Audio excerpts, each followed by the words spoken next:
All right, let's talk about one of the most fundamental rules in the entire universe. It's called the first law of thermodynamics. Now think of it like this. It's the ultimate unbreakable budget for every bit of energy that exists. It governs absolutely everything, from the biggest stars in the sky to the tiny chemical reactions happening inside our own bodies. So, to get our heads around this, let's start with a simple question. Picture a warm cup of tea sitting on your desk. Now picture a car engine roaring down the highway. I mean, they couldn't seem more different, right? One is quiet, gentle. The other is loud, powerful, and active.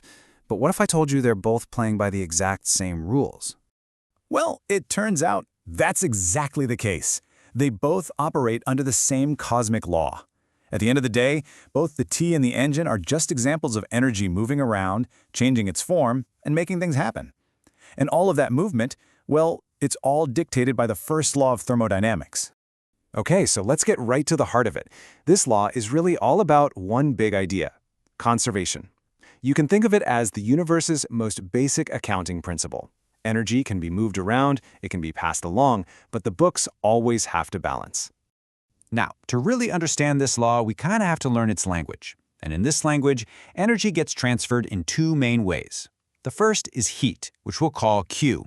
The second is work, which we'll call W. Basically, heat is energy that's on the move just because of a temperature difference. You know, like the warmth you feel from a fire.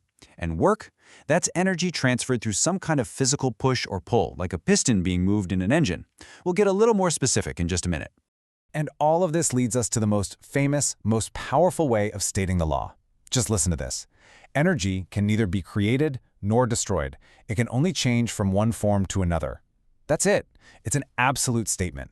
You can't just make energy out of thin air, and it doesn't just disappear into nothing. It just transforms. It's like a cosmic recycling program. The energy in the food you eat becomes the energy you use to walk. The chemical energy locked in gasoline becomes the kinetic energy of a car speeding down the road. It's all the same stuff, just wearing different outfits. So we've got heat and work. These are the ways energy moves between different things. But what about the energy that something already has locked inside it?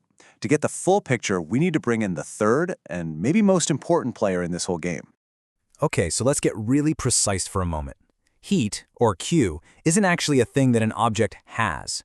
It's the energy that is in the process of moving, specifically because one thing is hotter than another. It's an energy transfer in action. And you know, the same is true for work, or W. It's also a process. It's energy being transferred when a force actually moves something over a distance. So when a hot gas expands and pushes a piston up, that gas is literally doing work. And this finally brings us to the big one, internal energy, which we call U. This is the total sum of all the energy of all the jiggling, vibrating, and moving molecules inside a system. You can think of it like the system's energy bank account. Heat and work, they're just the deposits and withdrawals that change the balance in that account. Okay, so if we're actually going to use this law, we have to be really careful accountants. And that means, first, we have to define exactly what we're measuring, and second, we have to keep track of which way every single energy transaction is going. So step one, always, is to draw an imaginary line. Everything inside that line is our system. That could be our engine, our cup of tea, whatever we're focused on. And everything outside that line, that's the surroundings. This distinction is absolutely critical because the first law is all about tracking how energy crosses that boundary. Now for the rules of our little accounting game, and it's all from the system's point of view. So think about that bank account again. When energy comes into the system, whether that's heat flowing in or work being done on it, that's a deposit.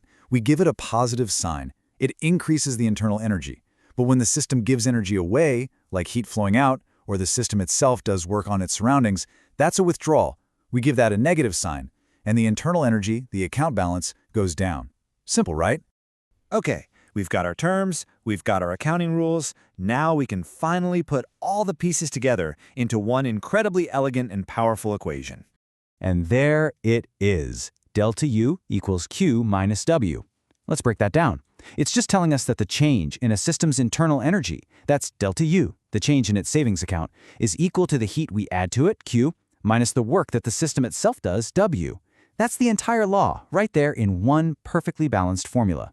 Let's see how this works with a real example.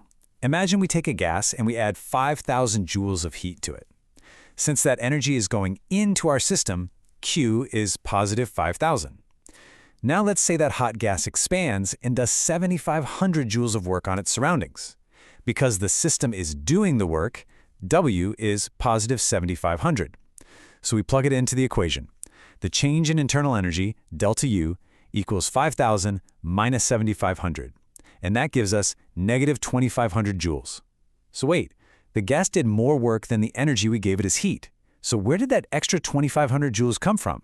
It had to come from somewhere, and it did. It came from its own savings account. Its internal energy went down to make up the difference. Now this brings up a really interesting and important point. The amount of work something does, or the heat it transfers, that depends on the exact path you take to get from one state to another. It's like driving from New York to LA. The miles you travel really depend on the route you take. But the change in internal energy, that delta U, is different. It only cares about where you start and where you end, not the journey you took in between. It's what we call a state function. It's more like the change in your altitude. It doesn't matter if you took a winding path or a straight path up a mountain. The difference in height between the bottom and the top is always the same. So, okay, an equation, some accounting rules. Why does this matter so much? Why should we care about this cosmic bookkeeping? Well, because it's not just some abstract idea, it's literally the foundation of the world we live in. I mean, just look at a simple leaf on a tree. It's a perfect little energy machine. It soaks up energy from the sun, irradiates some of that energy back out as heat, and it stores the rest as chemical energy in the form of sugar. The energy that comes in has to equal the energy that goes out plus the energy that gets stored, every single time. The budget always balances. And its reach is just, well, it's universal. This one law is the absolute bedrock of engineering. It's how we build engines and power plants. It's completely fundamental to all of chemistry and biology. And, famously, it's the ultimate smackdown to anyone who thinks you can get something from nothing. It proves without a shadow of a doubt why a perpetual motion machine, a device that could somehow create energy from nothing, is absolutely fundamentally impossible. It would violate one of the deepest laws of physics. So the first law tells us that the total amount of energy is fixed. It's always conserved. But it doesn't say anything about the quality of that energy. It doesn't tell us which way things are supposed to go. You know, if energy is just changing form, why can't a cooled cup of tea spontaneously get hot again? Why can't we unburn a piece of wood? That question, that's what leads us straight into the second law of thermodynamics. But that's a story for another time.